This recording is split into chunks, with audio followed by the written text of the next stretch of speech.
So in the last video, we covered optimizing your LinkedIn profile. And in this one, we're going to deep dive to strategies that I have personally used when job hunting on LinkedIn. So up first is going to be your settings. It's one of the main things that people miss when setting up their profile. So underneath your name, you're going to see a section that says, show recruiters that you're open to work. This is definitely what you want to make sure is enabled so that recruiters and hiring managers can find you. So when you click into it, you're going to be asked, what kind of work are you open to? So let's get started. For me, I would select add title. So you see here it already says sales manager. And then to get more results, I would put in sales development representative and also business development representative. Next, you're going to select your location type. I'm open to all three. I love working from home, but I'm also flexible, and that gives you more job options. So on-site, hybrid, and we're going to click remote. Then you have the locations that you're open to working in. So I put down Tucson, Arizona, and then you have locations remote. So I'm just going to hit add location and United States. And depending on the company's target client base, you might end up working in that time zone. And you know what that means, right? That means you're going to start working at 6 a.m. Pacific Standard Time because your job opens up at 9 a.m. Eastern Standard Time.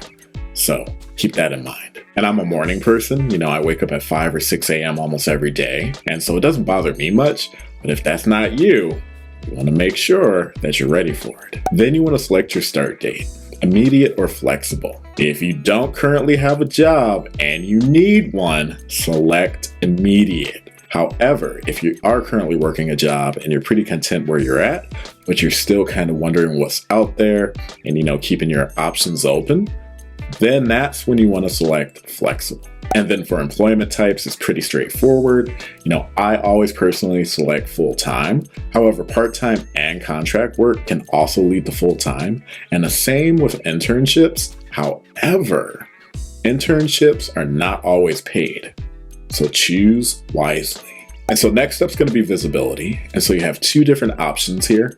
You can either leave it on recruiters only or open to all LinkedIn members. Most people choose to leave it on recruiters only. And the reason for that is you could be happy at your current job, but you're kind of curious what else is out there and if your resume or your LinkedIn profile is going to draw you some views. However, if the company that you're currently working for catches wind that you're on the market, that might cause issues and complications down the line. So typically it's better to leave it on just recruiter only, unless you're really looking for work and you want everyone to know, hey, I'm putting myself out there. And then step 2, and this is one of my favorites, is going to be if you know someone working at the company you want to apply to, ask them for a referral. Not only does this give you an edge in the hiring process, but it can benefit you both. At one of my previous jobs, I recommended a friend, she got hired, and then I got a $2,500 bonus. So yeah, keep that in mind. So in step 1, we enabled our settings to help hiring managers and recruiters find us. Now in step 3, let's look at the actual job search. What I first did when I got on the market was I made a list of my top 10 companies that I would want to work at. And then I checked to see if they had any openings that I was qualified for. So we're going to go over here and click on jobs. And then over here, we're going to type in Amazon Sales Manager. And as you can see, all these different jobs pop up, which is awesome. You can also see that underneath it, right here, it says 71 school alumni work here. That means they hired 71 people that took course careers like I did. So if you're interested in course careers, check the description below. And so we'll click on this first option here, Sales and Business Development Manager. Buy with Prime. So if you'll notice on top here, it shows you the salary, $129.3 thousand a year, up to $213.8 thousand per year, and it's full time. Over 100 people have clicked apply. However, this was posted 3 weeks ago and it's been reposted, which means they haven't found their ideal candidate as of yet. And then some key things to pay attention to when you're reading through the descriptions for the jobs are basic qualifications and then preferred qualifications. Some listings actually specify required qualifications, which means they won't consider applicants don't meet them. And then at the very bottom of the page, you'll see applicants, their seniority levels, and their education levels. So if you'll notice right here, it says 228 applicants and then 3 applicants in the past day. So how are you going to make yourself stand out in that huge pool of people? Well, we're going to do something that I guarantee those 228 applicants have not. We're going to search and find out who the hiring manager or the recruiter is for that spot. So we're going to go over here to Amazon's LinkedIn page. Then we're going to click on people. And so it says under people, there's 710,498 associated members. That's people that work for Amazon, people that are affiliated with Amazon. And yeah, we don't have time for that. So what did we learn from the main page where the job was posted? Well, it's in Santa Monica, California, right? So we're going to type in recruiter, Santa Monica, California. And just like that, we've narrowed the search down to 24 associated members. And so what will happen is these leaders are trying to actively fill these spots. And so oftentimes they'll have a purple badge around their name that says hiring. However, even if it doesn't say hiring, if you notice that they're the type of manager you're looking for, if it's a sales manager or a hiring manager, and you click on their profile, you can look at their post and you'll see oftentimes that they're advertising, hey, I have a position open and I am currently looking for new talent. Connect with me. 9 times out of 10, that recruiter is the one that's related to that job post that you just applied to. And you're like, whoa, but wait, I'm reaching out directly to the recruiter or the hiring manager? Well, what do I say? Well, you're in luck, because when I first switched careers, that's exactly what I did. And so I would write them a simple message that said something like, hi, recruiter's name. My name is John, and I noticed you are hiring for a sales manager. In this post, and I would put the job link, I wanted to introduce myself and let you know that I applied. Thank you for taking the time to review my application. Looking forward to speaking with you. Most people, probably 228 of these people, don't take that bold step, and that's exactly why it works. The hiring manager or the recruiter is going to be like, whoa, this person took the time to track me down.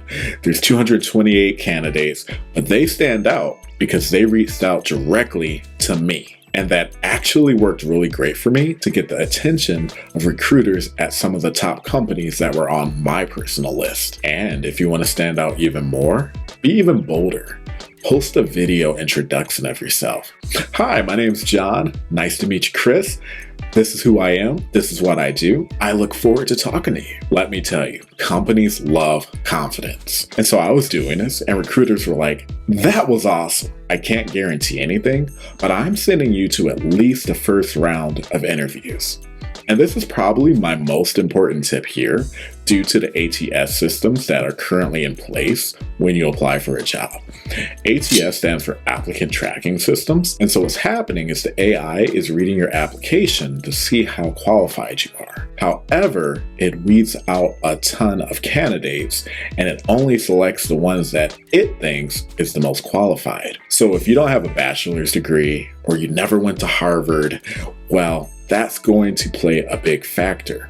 However, we all know that humans make better decisions than robots. And I personally don't think it's cool when your application gets an automatic rejection letter and no human has even reviewed it yet. But when you reach out with more confidence than any piece of paper ever could, and a recruiter or a hiring manager sees that, they can flip those results. It's actually happened for me multiple times. I actually got a rejection letter from a big CRM company that I wanted to work for. And I was like, hold up, no.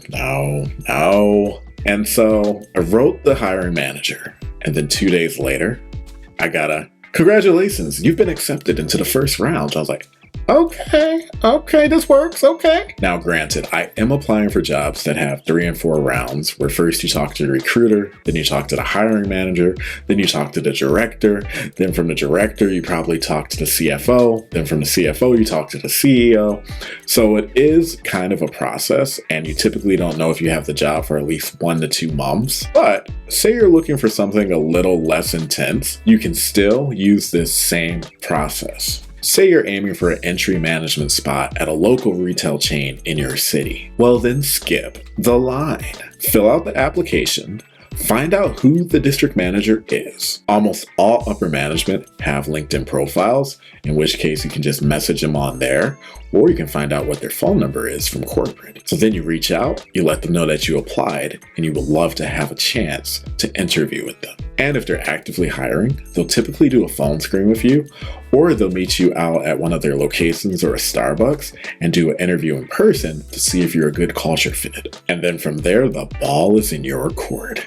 I'm speaking from experience. This is exactly the steps that I took when I was changing my retail jobs. Being that I was a hiring manager for a number of years, I know how tedious it can be to search those databases to find the right person that you're looking for. So when you're qualified and you take that extra step and you present yourself and your resume and you look awesome and you give that call and you're full of confidence, darn right, that district manager or that hiring manager is going to be interested in what you can bring to the table. If you need some career strats on interviewing, check out this one.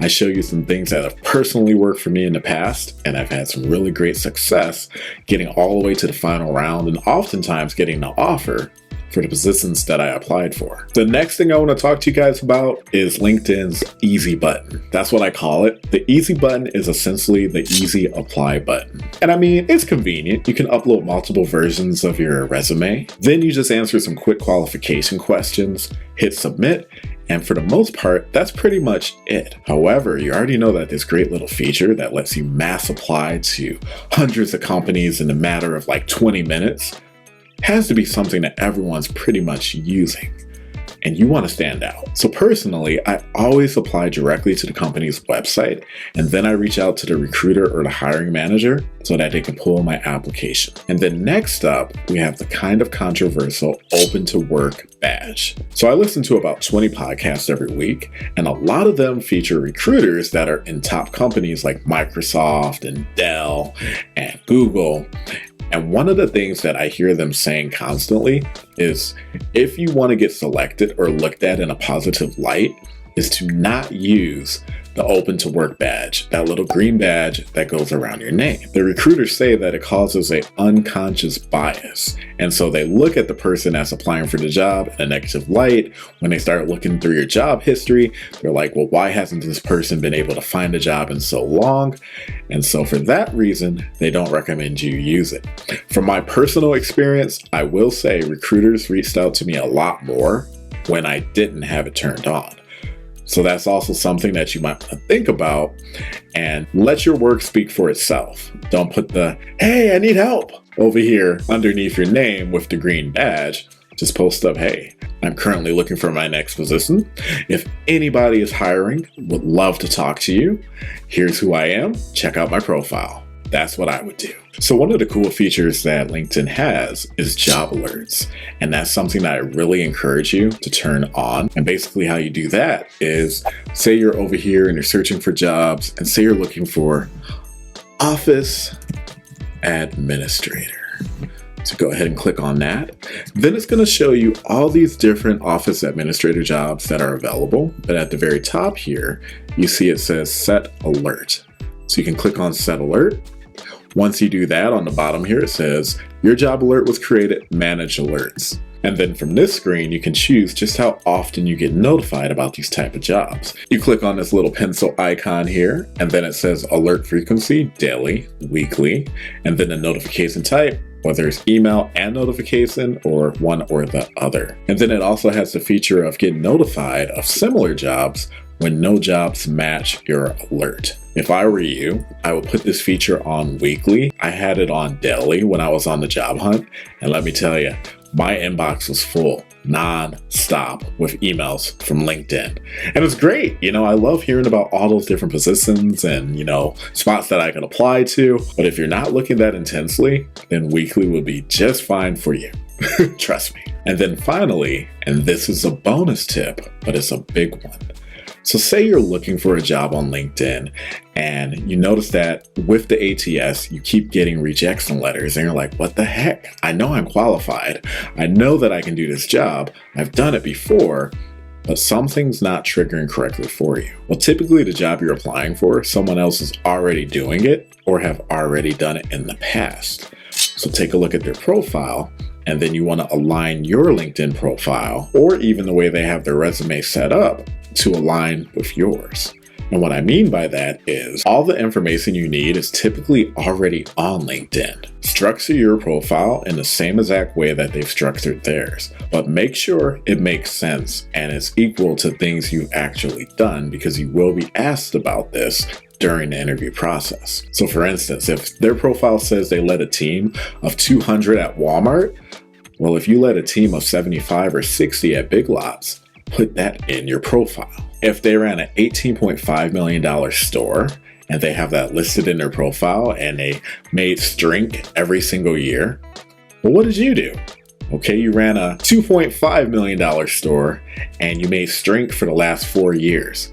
Put that in your profile. These are measurable results that the recruiters and the hiring managers love to see. So make sure you speak to them, and they just might help you get past those pesky ATS systems. Words matter, so speak up and use your voice. So those are my tips for getting a job in 2025 and job hunting on LinkedIn. If you need help with building your resume or so forth, check out the video below.